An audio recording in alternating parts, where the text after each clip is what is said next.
నిన్ను ఎవ్వరు గెలుకొద్దు, గెలికితే గెలుస్తావు నువ్వు.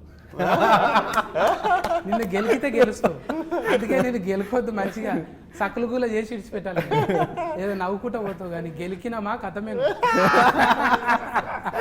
అది ఏదో తింటున్నావో ఏడుంటున్నావో కానీ ఆ ఏరియాలో కొంచెం కరెంట్ ఎక్కువనే ఉన్నది అక్కడ.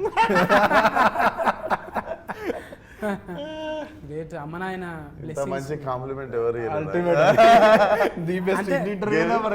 గెలికితే గెలుస్తావు.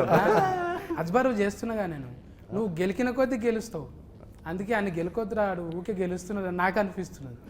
నిన్ను ఎవరు గెలికినా కూడా చూసినాం కదా, పెద్ద పెద్దోళ్ళు ఎంతమంది, నిన్న మొన్న కూడా చూసినావు ఒక ఇట్లా పేరు చేయందుకు కానీ నువ్వు మళ్ళా గెలుసుడే.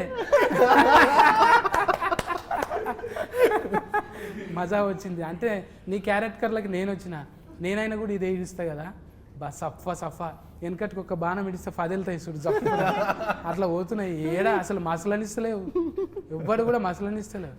అంటే మంచిగా దినాలు మంచిగానే ఉంటాం రా, కూరగాయలు జర దగ్గర పెట్టుకుని అన్నట్టు మంచిగా ఇచ్చినవి. అద్దం లెక్క మనం అంటే బట్టలు గిట్టలు జర బేకారుగా ఆడున్నాడు వీడు ఇట్లుంటాడు చిచ్చోరా, మనసు ఏమున్నది అనేది చూడాలి. ఆ మనసు క్లియర్ కట్గా ఇలా చిరంజీవి సార్ దగ్గరికి పోతున్నాం, బాలకృష్ణ సార్ దగ్గరికి పోతున్నాం, ఒట్టిగానే రాణిస్తారు వాళ్ళు.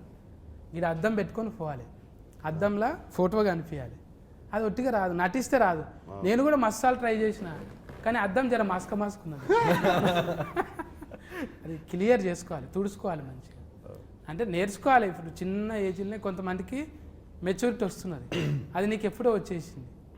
అందుకే కథకునివైనా డైరెక్టర్ అయినా ఇంకేమైనా రేపు పొద్దుగాలే కొరియోగ్రాఫర్ కూడా